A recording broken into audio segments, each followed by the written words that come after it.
ہمارے چینل الفلاح آفیشیل کو ضرور سبسکرائب کریں اور ساتھ لگے بیل کے آئیکن پر بھی پریس کریں۔ کراچی کا ایک جوڑا تھا، میمن گھرانے سے تعلق تھا، کاروباری آدمی تھا، لڑکا تھا۔ شادی کے 8 مہینے بعد اس نے مجھے فون کیا کہ جی میری بیوی سے بنتی نہیں ہے، اور کل میں نے بیوی کے ساتھ بیٹھ کے تفصیل سے ڈسکس کیا ہے، اور ہم دونوں اس نتیجے پر پہنچے ہیں کہ ہم اپنے گھر والوں کو بتا کے ایک دوسرے سے الگ ہو جائیں، طلاق ہو جائے۔ پھر بیوی نے کہا کہ پہلے حضرت جی کو بتاؤ کہ یہ ہمارے حالات ہیں، بعد میں گھر والوں کو بتانا۔ تو اس لیے میں نے فون کیا ہے۔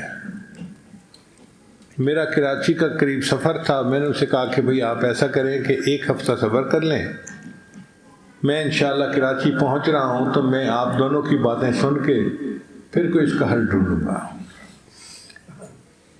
وہاں گیا، دونوں کی باتیں سنی تو عجیب معاملہ۔ یہ وہ دن تھے کہ جب حکومت نے ٹیکس کے پیپر بھرنے کا کہا تھا اور سارے تاجروں نے ہڑتال کی ہوئی تھی۔ نواز شریف کا دور تھا اور ہر جگہ مارکیٹیں بند تھیں۔ اب مارکیٹوں کے بند ہونے کی وجہ سے کاروبار پہ منفی اثر تھا۔ اب وہ لڑکا کاروباری تھا،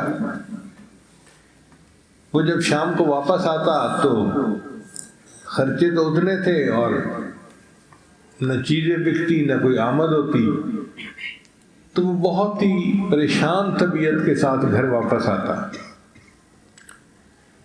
جب وہ گھر آتا تو اس کی بیوی اس کے لیے تیار ہو کے کھانا بنا کے بیٹھی ہوتی کہ میرا ہسبینڈ آئے گا اور میں اس کے ساتھ مل کے کھانا کھاؤں گی۔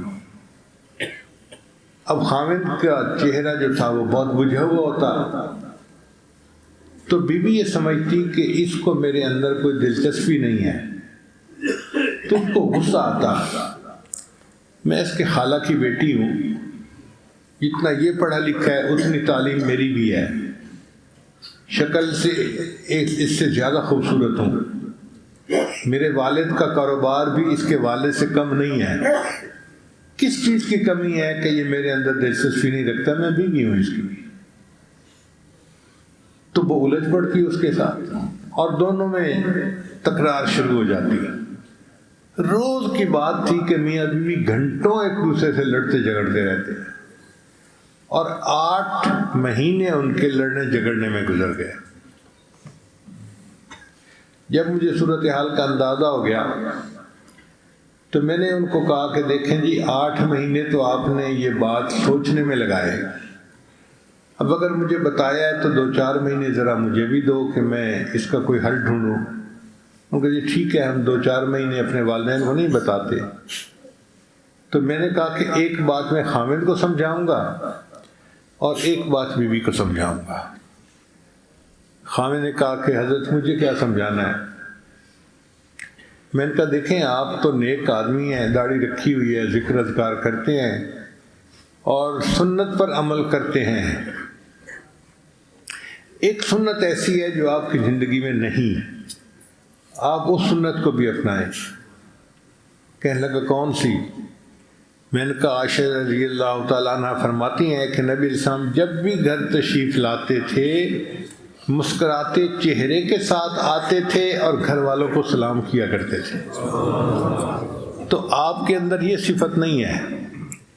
آپ جب دفتر بند کیا کریں نا تو دفتر کی جتنی پریشانی ہیں ان کی گٹھڑی باندھ کے بھی اندر رکھ کے تالا لگا دیا کریں کہ دفتر کی پریشانیاں دفتر کے ساتھ، بیوی کا کوئی قصور نہیں ہے اگر کاروبار نہیں چل رہا۔ گھر آئیں تو فریش آئیں اور بیوی کو مسکرا کر دیکھیں اور اس کو سلام کہیں۔ اس نے کہا جی سنت ہے تو میں اس پر عمل کروں گا۔ پھر میں نے اس کی بیوی کو سمجھایا کہ دیکھو ہمارے بزرگوں کی جو عورتیں تھیں نا وہ گھر کے کام کاج میں لگی رہتی تھیں، جب خاوند گھر میں آتا تھا تو کام چھوڑ کر دروازے تک جاتی تھیں اور اپنے خاوند کو مسکراتے چہرے سے استقبال کرتی تھیں۔ تو آپ بھی اس پر عمل کرو۔ اس نے کہا جی میں اس پر ضرور عمل کروں گی۔ دونوں نے وعدہ کر لیا۔ 4 مہینے کے بعد میاں بیوی نے پھر فون کیا، حضرت ہمارے گھر کا تو پورا نقشہ ہی بدل گیا، میں مسکراتے چہرے کے ساتھ گھر آتا ہوں اور بیوی مجھے مسکرا کے استقبال کرتی ہے تو پورے گھر میں مسکراہٹیں ہی پھیل جاتی ہیں۔ ہمیں تو یوں محسوس ہوا کہ یہ 4 مہینے ہم نے ہنی مون کی حالت میں گزارے ہیں۔ یعنی نبی علیہ الصلوۃ والسلام کی ایک سنت نے ٹوٹتے ہوئے گھر کو بچا لیا۔ اگر ایک سنت کے اندر اتنی مقناطیسیت ہے تو ہم اگر ساری سنتوں پر عمل کریں گے تو گھر میں کیسی برکتیں ہوں گی۔